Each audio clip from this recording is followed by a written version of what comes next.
Welcome to our October vlog. So this one's really exciting because we're going on a field trip. 2 field trips.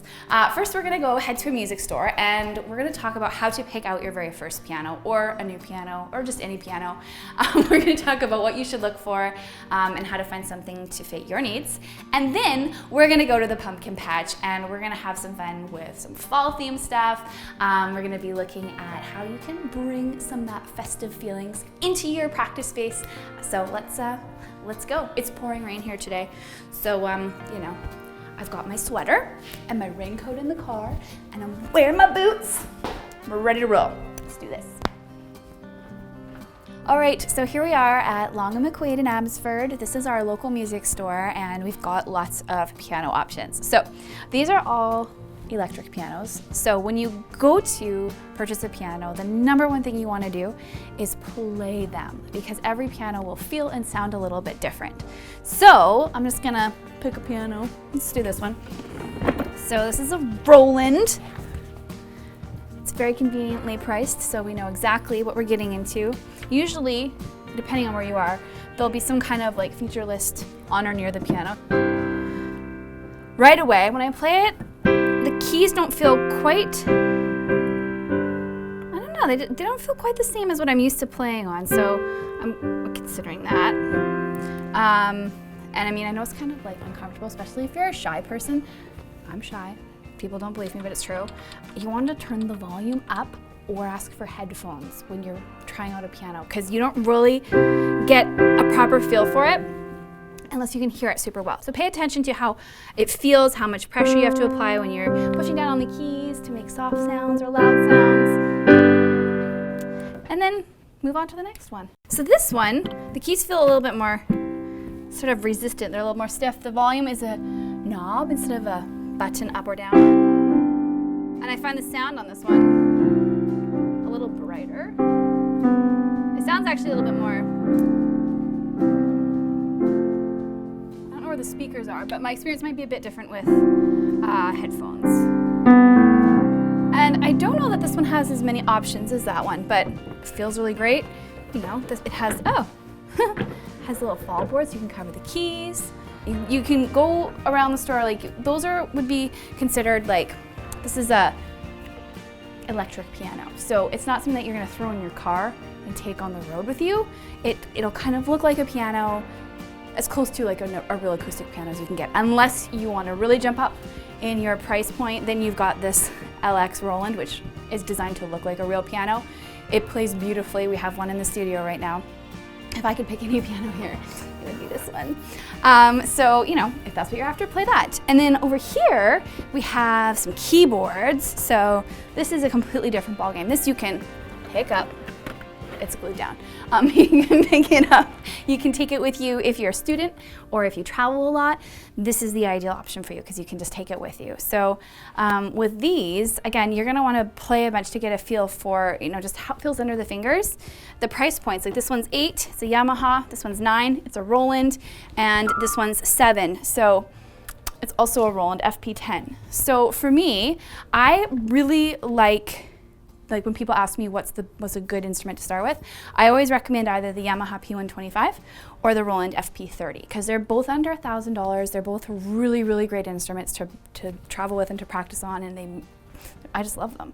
So if your budget allows for kind of, you know, to the 800 to 1,000 mark, these are great choices. So these guys, these are smaller keyboards. They don't have the full size keyboard like those ones do. So when you're looking for a piano, you need to make sure that you have at least 61 keys, and you need to make sure that they are touch sensitive.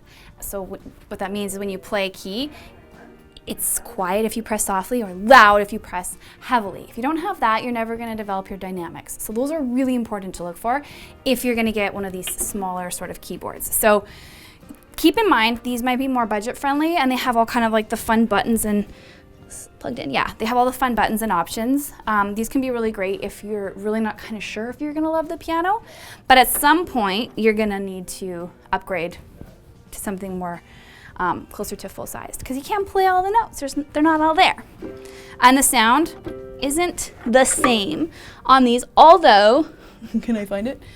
although it's not bad. So notice, when I press lightly, it's soft. When I press heavily, it's louder. And that's really, really important. This actually plays quite nicely. I don't have to press as hard as I would on something like this to get the sound. So we're not going to develop the same kind of muscles, but it works. So I think any of these would do as a starter keyboard. And this is like 369, 249, 169. I would be worried that this one isn't touch sensitive. So let's just check it out. See, 61 keys. That's what you need. But it's not touch sensitive. So when I play, no matter how heavily I push that, I'm not getting a change in volume. So that's what you want to watch out for. Yes, it's less expensive, but sometimes there's an option for touch sensitivity, but I'm not seeing it here. So I wouldn't pick this one. These ones would be better choices. Touch sensitive, at least 61 keys, and you're good to go. Okay, so that was picking out a piano. Now we're going to go pick out some pumpkins. So we're gonna head to the pumpkin patch. We're gonna get some pumpkins. We're gonna make them musical, and then we're gonna head back to the Pianote studios to film some really, really exciting and fun, creepy sounding Halloween songs. So let's go.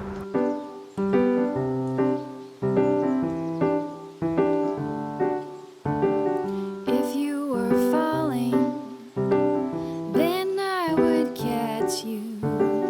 You need a light. I'd find a match, 'cause I love the way you say good morning, and you take me the way I am. If you are chilly, here, take my sweater.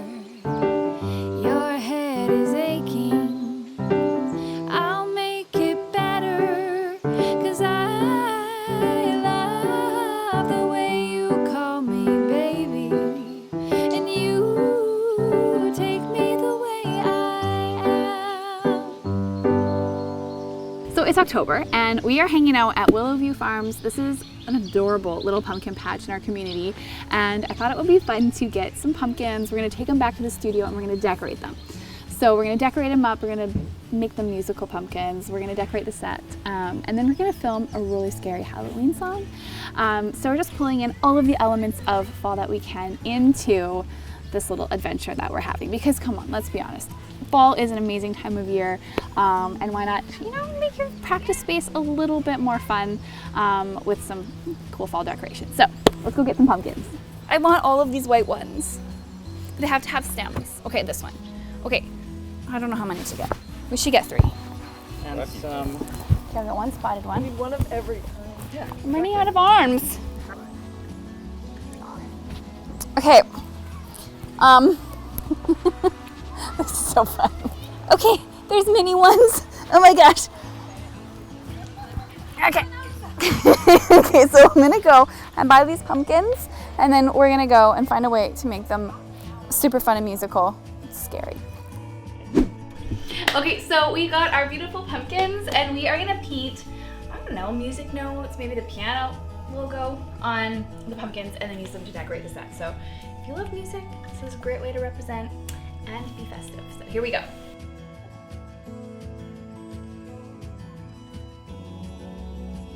Okay, painting notes on pumpkins is not as easy as it looks. This is making me so happy. Steph is taking over this task as she has some artistic skill.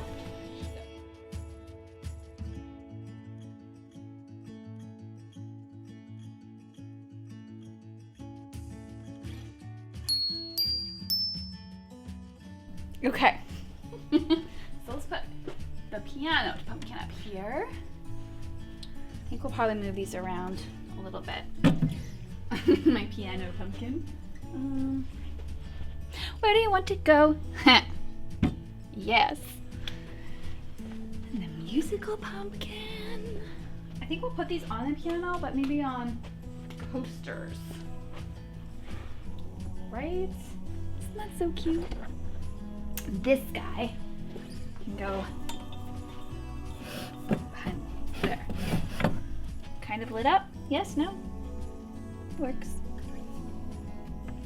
Okay, so this was basically the best day ever because we got to go to a music store, we got to go to a pumpkin patch, I got to sing in an orchard, and now we're back here with our pumpkins, and I just wanted to give you the update, what's coming up in Pianote. We've got a hand-in chorus that Cassie filmed, which we'll be releasing really soon, and Brett was just here and he filmed a boogie woogie course, which, oh my goodness, this course is gonna be amazing because, first of all, it's the funnest style ever to play.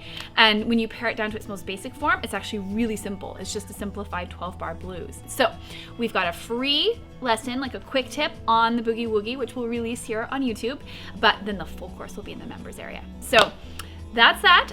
The books, oh my goodness, I'm so happy. We're done writing books. So now we're just in the final editing and planning stages to create the absolute best product imaginable. So we're creating something really, really special with these books, and I cannot wait to share it with you. So thanks for hanging out with me, and we will see you later. Action? Okay. Hello. Action. Oh, Taylor. Okay. So we're going to talk about all of that. We're going to take you with us because seeing that it's National Piano Month, you need a piano. I just stop it.